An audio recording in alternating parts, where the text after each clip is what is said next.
እግዚአብሔር ቤተሰቦች ሰላማችሁ በኢየሱስ ክርስቶስ ስም ይብዛ። ሰላም እላችኋለሁ። ዛሬ ደግሞ አንድ የምስራች እነግራችኋለሁ ከመጽሐፍ ቅዱስ አምላካችንና መድኃኒታችን ኢየሱስ ክርስቶስ የተናገረውን ቃል እነግራችኋለሁ ማለት ዛሬ። እሱም ምንድነው ብትሉ የሥላሴ አማንያን የሚያስተምሩትን አስተምሮ ኢየሱስ ክርስቶስ ፉርሽ ያደረገበትን ቃል እነግራችኋለሁ ማለት ነው። ማን? ኢየሱስ ክርስቶስ ምን ብሎ ነው ያደረገው? እነግራችኋለሁ። የማንን አስተምሮ ነው ፉርሽ ያደረገው? ሥላሴ የሚባለውን አስተምሮ፣ ሥላሴዎች የሚለውን አስተምሮ ኢየሱስ ክርስቶስ ትክክል እንዳልሆነ ግልጥ ባለ መልኩ አስቀምጦልናል ማለት ነው። ሥላሴ የሚሉ ሰዎች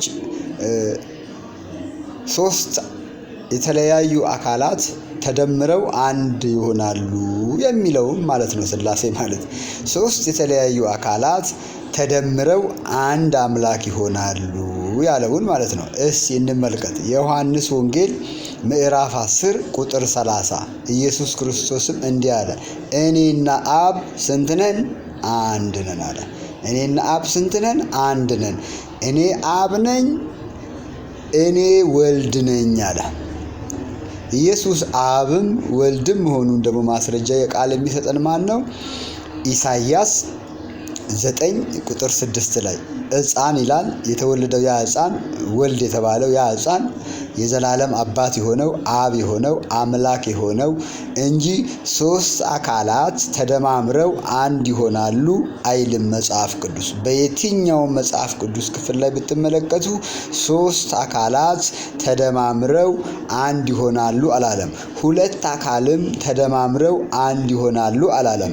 ኢየሱስ ክርስቶስ ስለ አንድነቱ፣ ስለ ብቸኝነቱ፣ ስለ አምላክነቱ፣ ስለ ኃያልነቱ፣ ስለ ጌትነቱ አንድነት ተናገረ እንጂ አንደኛው ገጽ ሌላ፣ ሁለተኛው ገጽ ሌላ የተለያዩ አካላትን እያሳየ አይደለም። ኢየሱስ ክርስቶስ በሥጋ የእግዚአብሔር ልጅ ተብሏል።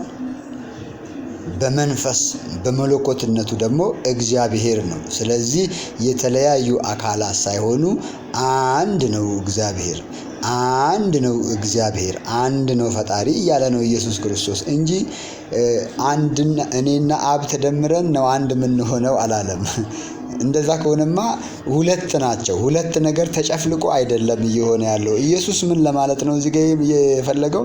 ያ የብሉይ ኪዳኑ አምላክ እኔ እርሱ ነኝ፣ አብ የምትሉት እኔ እርሱ ነኝ፣ ቃሌን ሥጋ አድርጌ ለሰዎች ኃጢአት ስለ ወደ ምድር መጣው እንጂ እኔ ያው የጥንቱ አብ ነኝ አልተለወጥኩም ብሎ እያለ ነው። ስለዚህ ሥላሴ የሚባል አስተምሮ ሥላሴዎች ተደማምረው ሥላሴ የሚባልን አምላክ ፈጠሩ የሚለውን ኢየሱስ ክርስቶስ ዜሮ አድርጎታል፣ ፉርሽ አድርጎታል።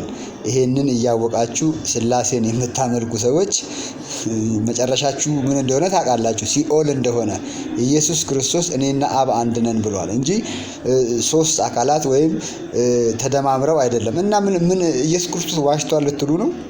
የዋሻችሁት እናንተ ናችሁ። ስለዚህ ሰላም ሁኑልኝ።